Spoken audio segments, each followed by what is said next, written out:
కూటమి ప్రభుత్వంలో నాగబాబు స్థానం ఏంటి? రాజకీయాల్లోనే ఉంటూ రాజకీయంగా దూరంగా ఉంటున్నారా? పవన్ కళ్యాణ్ నాగబాబును రాజకీయంగా ఏ స్థానంలో కూర్చోబెట్టబోతున్నాడు?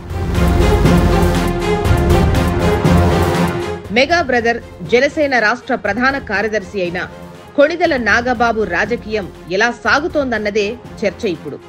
ఆయనకు ఏ పదవి వరిస్తుంది? ఎక్కడ ఆయన ప్రమాణం చేస్తారు? ఇదే ఇప్పుడు హాట్ టాపిక్. నాగబాబు కోరుకుంటే పదవులకు లోటా అన్నది కూడా ఉంది.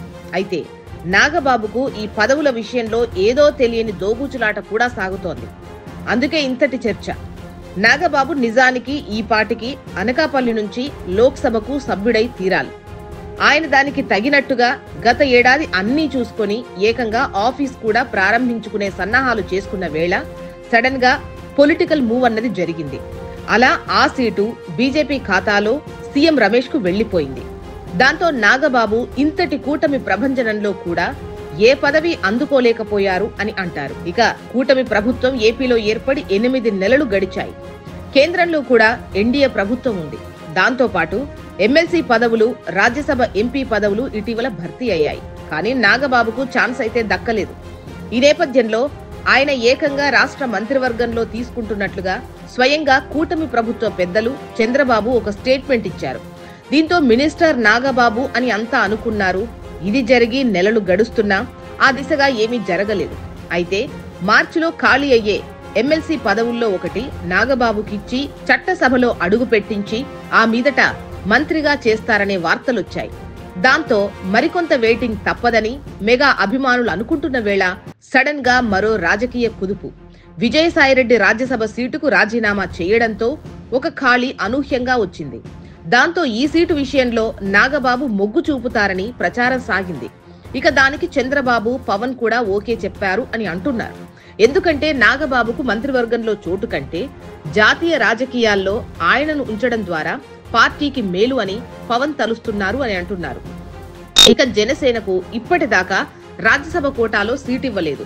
బీజేపీ, టీడీపీ మాత్రం గత 3 ఎంపీ సీట్లను షేర్ చేసుకున్నాయి. దాంతో న్యాయంగా ఈ సీటు జనసేనకు వెళ్లాల్సిందే అన్న చర్చ బయలుదేరింది. దీంతో నాగబాబుకు రాజ్యసభ సీటు వదిలేయాలని బీజేపీని జనసేన, టీడీపీ కోరబోతున్నాయి అంటున్నారు. అయితే తాము రాజ్యసభలో బలపడాలని బీజేపీ చేస్తున్న ప్రయత్నాల్లో ఇది సాధ్యమేనా అన్న చర్చ ఉంది. విజయసాయిరెడ్డి రాజీనామా తరువాత బీజేపీ ప్రముఖుడికి ఈ సీటు వెళుతుందని పెద్ద ఎత్తున ప్రచారం అయితే సాగింది. కానీ ఇప్పుడు జనసేన రేసులోకి వచ్చింది. దాంతో బీజేపీ ఏమంటుంది, ఈ ప్రతిపాదన మీద ఎలా రెస్పాండ్ అవుతుంది అన్నది చర్చగా ఉంది. అయితే జనసేనతో మంచి రిలేషన్స్ బీజేపీకి ఉన్నందువల్ల పట్టుబడితే కాదనదు అన్న మాట కూడా ఉంది. ఇక చూస్తే ఈ పదవి ఏకంగా 3.5 ఏళ్ల పాటు ఉంటుంది. అంటే 2028 జూన్ 21 దాకా అన్నమాట. ఆ తర్వాత ఎటు ఏపీతో పాటు లోక్సభకు ఎన్నికలొస్తాయి. అంటే ఈ పదవిలో నాగబాబు కుదురుకుంటే మళ్లీ ఎన్నికల దాకా ఏ రకమైన ఇబ్బందులు ఉండవని, అప్పుడు ఆయన కోరుకున్న చోట లోక్సభకు బరిలో దిగొచ్చని ఆయన అంటున్నారు. అయితే బీజేపీ చేతిలోనే ఇప్పుడు నాగబాబు సీటు విషయం ఉంది అని అంటున్నారు. దాంతో నాగబాబు ఏ పెద్దల సభకు వెళతారు అన్న ధర్మ సందేహం తలెత్తుతోంది.